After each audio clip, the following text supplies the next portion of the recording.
በሳይንስና ቴክኖሎጂ የበቁና ተወዳዳሪ ተማሪዎችን ለማፍራት የአዳሪ ትምህርት ቤቶች ልዩ ቦታ ይሰጣቸዋል። ትምህርት ሚኒስቴር የትምህርት ጥራትን ለማረጋገጥና ብቁ ትውልድን ለመገንባት ከሁሉም የሀገሪቱ አካባቢዎች የሚመጡ ተማሪዎች የሚማሩባቸው የፌዴራል ልዩ አዳሪ ሁለተኛ ደረጃ ትምህርት ቤቶችን እያስፋፋ እንደሚገኝ ይገልጻል። ሚኒስቴሩ ለ2019 የትምህርት ዘመን ተጨማሪ 4 የፌዴራል ልዩ አዳሪ ትምህርት ቤቶችን ወደ ስራ ማስገባቱን አስታውቋል። የትምህርት ሚኒስቴር አማካሪ ሚኒስትር ደኤታ ፕሮፌሰር ክንደያ ገብረ ሕይወት እንደገለጹት በአዲሱ የትምህርት ዘመን የባህር ዳር፣ አርባ ምንጭ፣ ድሬዳዋና ሶሳ ልዩ አዳሪ ትምህርት ቤቶች ተማሪዎችን ለመቀበል ዝግጁ መሆናቸውን ገልጸዋል። የ8ኛ ክፍል ፈተናን ከ85 በመቶ በላይ ላስመዘገቡ ተማሪዎች እድሉ መመቻቸቱ ተጠቁሟል። ሆኖም ከሀገሪቱ ጠረፋማ አካባቢዎች ለሚመጡ ተማሪዎች የተለየ ማበረታቻ ስለመኖሩ ተነስቷል።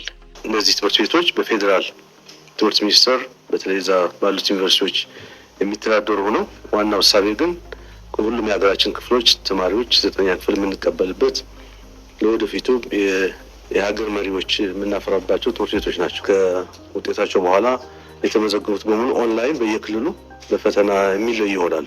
ስለዚህ ተማሪዎች ለተጨማሪ ወጪም አይዳረጉም። ወደ አዲስ አበባ የሚመጡበት ምንም ምክንያትም የለም። እዛው ባሉበት ሆኖ በበይነ መረብ ይመዘገባሉ፣ በበይነ መረብ ደግሞ ይፈትናሉ። አሁን ላይ በአብዛኛው ቦታዎች ላይ ያው እርማት ተካሂዶ ልጆች በኦንላይን ውጤታቸውን አውቀዋል። ስለዚህ ካርድ ካላገኙ እንኳን የ8ኛ ክፍል ውጤታቸውን ስካን የተደረገውን በፒዲኤፍ ያዘጋጁትና የመመዝገቢያ ፖርታል ላይ ያስቀምጡታል። ስማቸውን፣ የትምህርት ቤት አይዲያቸውን በተለይ 8ኛ ክፍል የወሰዱበትን አይዲ አስገብተው መመዝገብ የሚችሉ ነው የሚሆነው። በ2018 የትምህርት ዘመን ከነበሩት የፌዴራል ልዩ አዳሪ ትምህርት ቤቶች ጋር አሁን ወደ ስራ የሚገቡት ትምህርት ቤቶች በድምሩ 9 የፌዴራል ልዩ አዳሪ ሁለተኛ ደረጃ ትምህርት ቤቶች እንዲኖሩ ያስችላል። ተቋማቱ ከጽንሰ ሀሳብ ባሻገር በቴክኖሎጂ የተደገፈና ተግባር ተኮር የትምህርት አሰጣጥ ላይ ትኩረት በማድረጋቸው ተማሪዎቹ በዓለም አቀፍ ደረጃ ተወዳዳሪ መሆናቸው ተመላክቷል። አዳሪ ትምህርት ቤት ውስጥ ልጆች እዛው የሚያድሩ በመሆኑ የላይብረሪ አገልግሎታቸው በጣም ከፍተኛ ይሆናል። የሚማሩትም ሙሉ ቀን ይሆናል። ስለዚህ ሙሉ ቀን በሚማሩ ጊዜ ትምህርቱ አሁን ካለው ሰብጀክት ቤዝድ ከሆነው የትምህርት አሰጣጥ ዘዴ በተለየ መልኩ ደግሞ ልጆች ስኪልድ እንዲሆኑ የሚሰራ ነው የሚሆነው። ትምህርታቸውንም በውጭ ሀገር የመከታተል እድላቸው ከፍተኛ በመሆኑ የተለያዩ ቋንቋዎችንም እንዲማሩ ይደረጋል።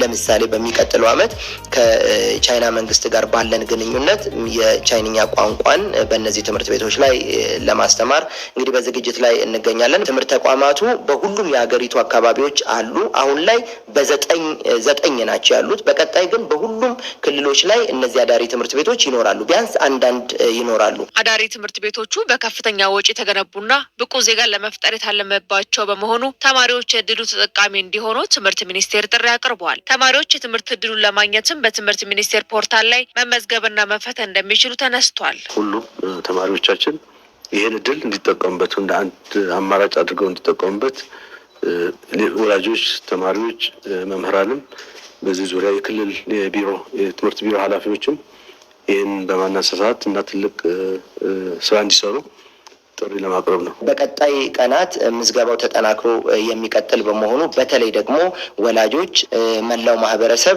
በተለይ በጣም ጎበዝ የሆኑ ተማሪዎች ይህንን እድል እንዲያገኙ መረጃዎችን ሼር በማድረግ በቀጣይ ባሉ ቀናቶች ምዝገባ እንዲካሄድ በዚሁ አጋጣሚ ለመግለጽ እፈልጋለሁ። ባለፈው ዓመት ስራ በጀመሩ 5 የልዩ አዳሪ ትምህርት ቤቶች ከሁሉም የሀገሪቷ ክፍሎች የተውጣጡ 1250 የተሻለ ችሎታ ያላቸው ተማሪዎች የትምህርት እድሉ ተጠቃሚ መሆናቸው